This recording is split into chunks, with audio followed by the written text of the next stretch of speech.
you want to grill me with? Fire away, yeah.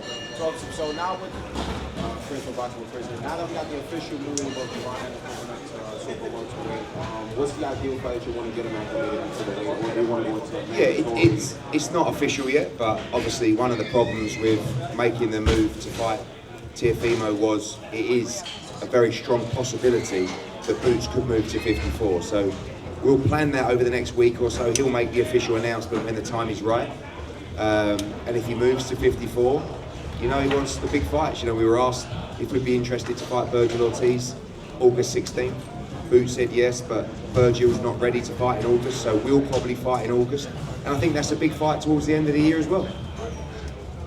Guys, can you just raise your hands so we can get a microphone to you if you want to ask a question? Question. How soon could it be this fight more John versus Inoue?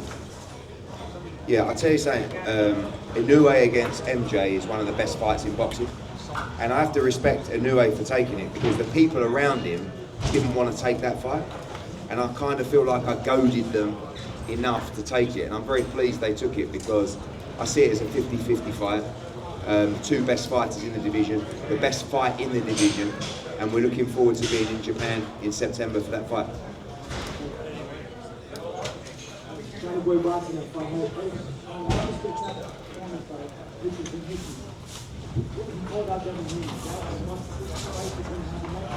Yeah, I think that, you know, Richie is trying to position himself with those bigger names, and I think the performance tonight was fantastic, exactly what he needed to do.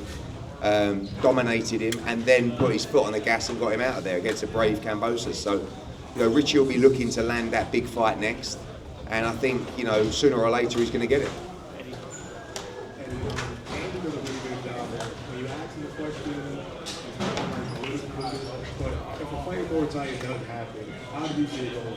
I think Muay is a great fighter. You know, he's trained by Robert Garcia, who's for me one of the best trainers in the world. But I think Andy's very special, and I think you'll see him keep on improving against the levels of opposition. And you know, sometimes he's fighting not necessarily within his style, he's fighting to make it exciting. And when the better opposition arrives and someone that's more aggressive like Muay Thai, I really feel like you're going to see the best of Andy Cruz. Don't forget, he's just had 6 fights in the professional code, so I see him as a heavy favourite to beat Muay Thai, but I think he's a very good fighter. Do you favour him over a guy like Javante Davis? I mean, look, you know, all these guys are tremendous fighters. I think Javante Davis is a great fighter, but he loses, in my opinion, he loses a lot of rounds. And I think he'd lose rounds to Shakur, I think he'd lose rounds to Andy, but he's a great puncher and he's a great fighter. So I just want to see the fights. I mean, I thought George's speech after was tremendous, where he was like, guys, just make sure you fight each other. You know, whether it's Hitchens, whether it's Andy Cruz, Shakur, Tank, Teofimo, Devin, Ryan, Conor Benn. You know, all of these guys, and there's so many great young fighters coming through. Hopefully they all get in the ring together. Eddie, Jay was for back so with Richardson in the ring with T.O., we did see that it looked like that they were getting along. Who do you prefer next for Richardson?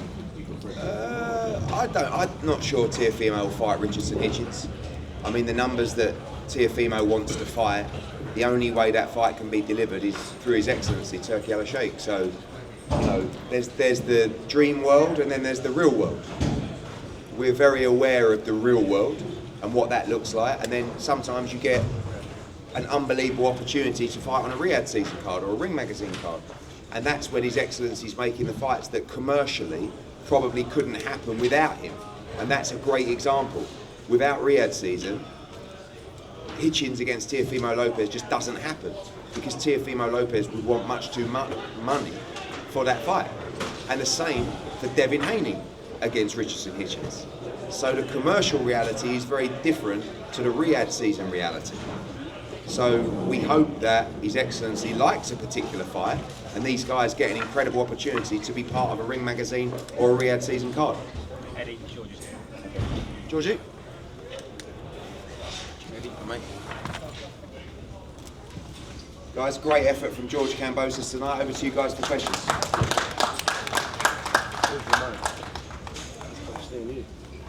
Yeah. Oh, Mike.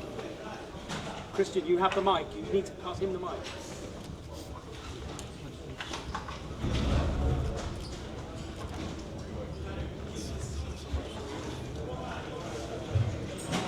Shout out.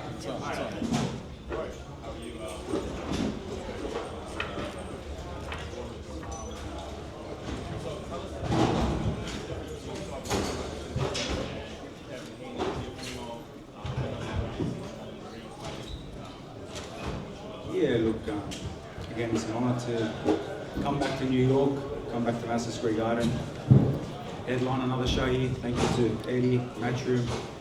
I always appreciate you guys for giving me these opportunities. And if you take it all the way back, if it wasn't for these guys taking this fight, and who knows what would happen with top rank and stuff. So obviously my promoter, Lou DeBella, my own company, Fresh Promotions.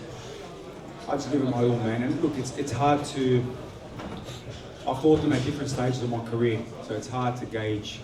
But look, they're all tremendous talents.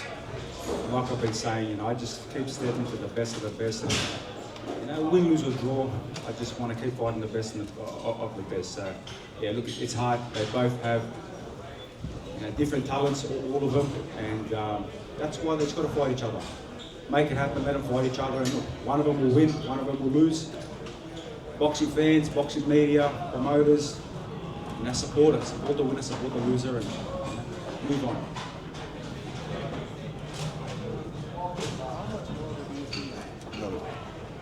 George, Sebastian Milo, Boxing Out with Fight Up TV.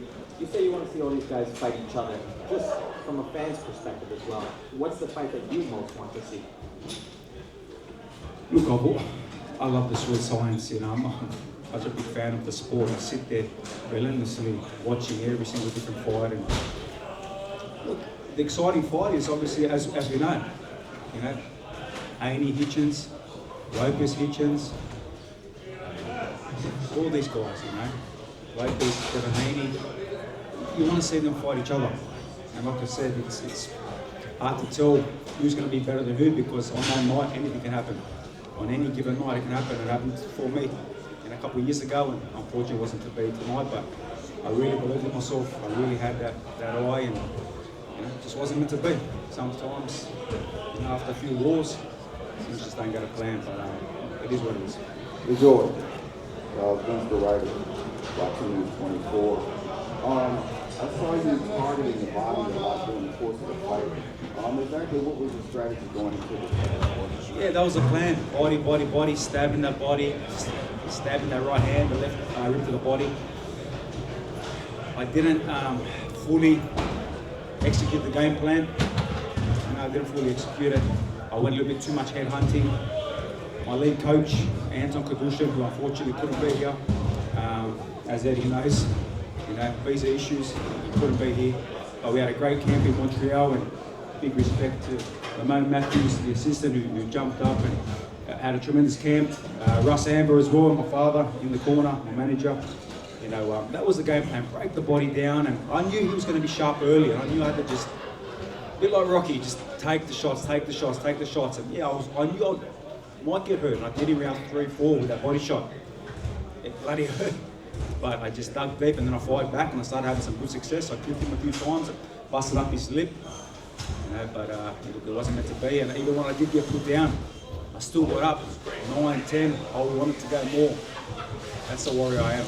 I'm always ready to die in that ring. I didn't stay down, and that body shot would have taken 100% of all of you here and anyone critiquing online. So, look, I'm a warrior. George here, Chris with Boxing with Chris. No fighter knows a fighter better than himself. Second division, you're fourth and long. Even though it's kind of early to tell, how much do you feel like you have left in the sport? Look, I don't really know right now. For me, I've done so much in the sport, I keep my head up, I keep my head high. Losing is always a bitter pill to swallow, but come tomorrow, I'll swallow it, and we'll see what's next. For me, I've got a beautiful family, I've got 3 kids, and like I said, I just want to do something for my kids and family. There's only 80-something days ago when we had another good talk around us. So I've been active this year, been busy, and like I said, I've been busy these last 3 or 4 years. You talk about all these fighters, who's going to fight each other.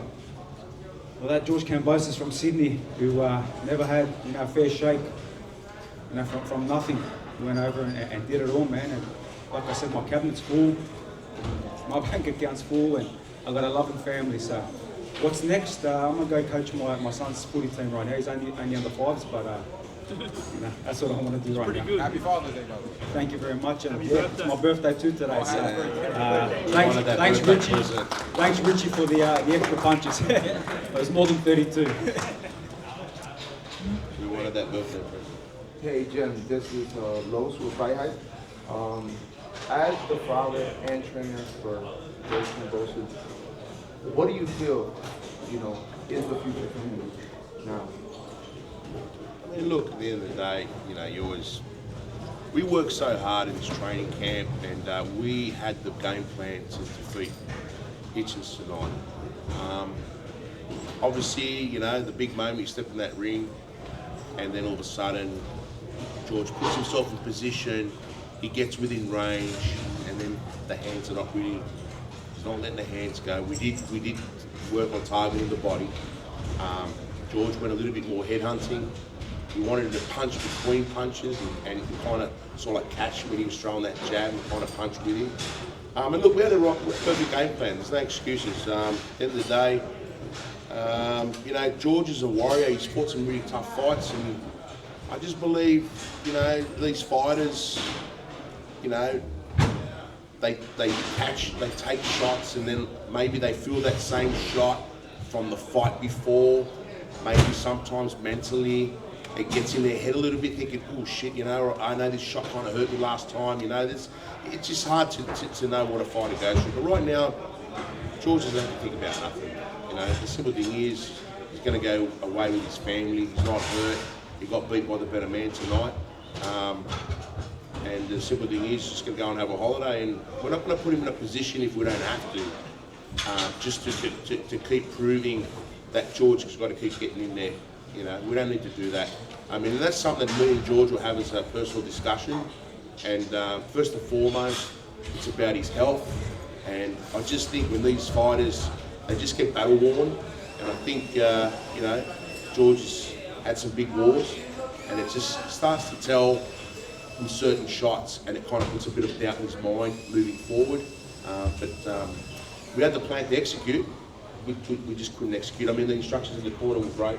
I mean, we were hoping George would kind of, start to put that together. But like I said, Hitchens is no mug. He's sharp, and he could read the play. But we knew how to take the game away. George didn't execute the game. And I know it's easier said than done too. So yeah, right now, Narco's going to sit back. He's going to go away with his family to Portugal, enjoy like a long break, and that'll do.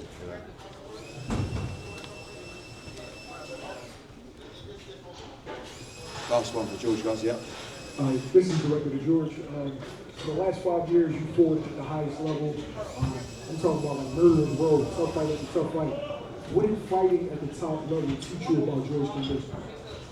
Yeah, look, if you talk about resumes, I think George Kambosas has the best resume in boxing.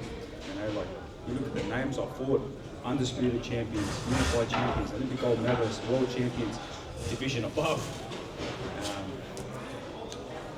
Everyone knows I've got a big heart, and I was saying that every time I got up in every round, warrior, and you saw it in round 3, 4 when he heard me. I hit down on that mouth guard and fired back, and like I said, I had some success. But it didn't teach me anything new. I know I'm a warrior. I know I give everything to the sport. The fans know it, and the fans respect it. And like I said, I fought the best of the best. And that's all I can ever ask for, And I hope the fans respect it. I hope the media respects it. I hope the promoters respect it. And like I said, I look at myself in the mirror. I wanted to win, of course. I wanted to become a 2-division champion. I think this victory would have made me one of the all-time greats, in Australian boxing history. But again, there's so much history already that I've done, and I don't have to prove nothing to nobody. I look in front of the mirror.